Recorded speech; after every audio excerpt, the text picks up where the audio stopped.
Technology in Action 16th Edition, Chapter 6, Understanding and Assessing Hardware, Evaluating Your System. The learning objectives are 6.1. Describe the changes in CPU performance over the past several decades. 6.2. Compare and contrast a variety of computing devices. 6.3. Describe how a CPU is designed and how it operates. 6.4. Describe tools used to measure and evaluate CPU performance. 6.5. Discuss how RAM is used in a computer system. 6.6. Evaluate whether adding RAM to a system is desirable. Additional learning objectives are 6.7. Classify and describe the major types of non-volatile storage drives. 6.8. Evaluate the amount and type of storage needed for a system. 6.9. Describe the features of video cards. 6.10. Describe the features of sound cards. 6.11. Describe steps you can take to optimize your system's reliability. 6.12. Discuss how to recycle, donate, or dispose of an older computer. New technologies emerge so quickly, there never seems to be a perfect time to buy a computer. A rule of thumb, called Moore's Law, describes the pace at which central processing units improve. This rule predicts that CPU capacity will double about every 2 years. Dynamic Random Access Memory, DRAM, increases about 60% every year, and hard drives have been growing in storage capacity by some 50% each year. How do you know what's best for you? A large number of choices are on the market: smartphones, tablets, ultrabooks, 2-in-1s, laptops, desktops. The CPU is located on the system motherboard and is responsible for processing instructions, performing calculations, and managing the flow of information through your computer. The dominant processors on the market are sold by Intel and AMD. If you have a PC, the System window will show you the type of CPU you have installed.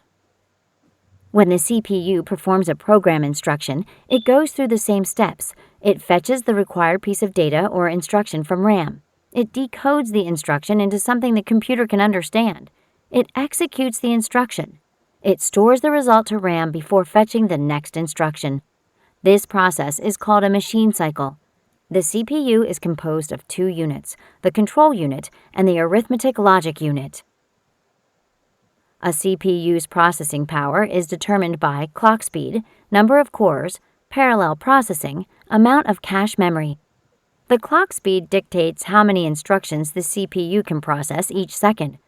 Overclocking means that you run the CPU at a faster speed than the manufacturer recommends. Pipelining is a technique that allows the CPU to work on more than one instruction at the same time. Hyper-threading provides quicker processing of information by enabling a new set of instructions in a different program or thread to start executing before the previous set has finished. Factors to consider as you decide which specific CPU is right for you. Random access memory is your computer's temporary storage space. Although RAM is a form of storage, it really is the computer's short-term memory. RAM is an example of volatile storage. When the power is off, the data stored in RAM is cleared out. In addition to RAM, systems always include non-volatile storage devices for permanent storage of instructions and data. Read-only memory holds critical startup instructions. Hard drives provide the lowest non-volatile storage capacity. It's 1 million times faster to retrieve data from RAM than from a hard drive. This time is measured in nanoseconds, whereas pulling data from a hard drive takes an average of 10 milliseconds. The figure shows the types of memory and storage in your system. Each of these has its own trade-off of speed versus price. Because the fastest memory is more expensive, systems are designed with much less of it. There are different types of RAM. In most systems, the type of RAM used is Double Data Rate 3, DDR3 memory modules, which is available in several speeds. The higher the speed, the better the performance. DDR5 memory, which has an even faster data transfer rate, is seen in high-performance video graphics cards. RAM appears in the system on memory modules, small circuit boards that hold RAM chips and fit into slots on the motherboard. Today's systems are dual inline memory modules, DIMMs. or DIMMs, which are small circuit boards that hold several memory chips. Superfetch, a feature of Windows, preloads often used programs into system memory. The Resource Monitor shows you how your RAM is being used. Adding RAM is limited to the motherboard's capacity in how many slots are available and the total capacity of each slot. RAM is fairly easy to install. A hard drive has several coated, round, thin plates of metal stacked on a spindle. Each plate is called a platter. When data is saved, a pattern of magnetized spots is created. When the spots are aligned in one direction, they represent a 1. When aligned in the other direction, they represent a 0. These are the smallest pieces of data that computers can understand. Your computer translates these patterns of magnetized spots into data. Access time is the amount of time it takes the drive to find the data and make it available for processing.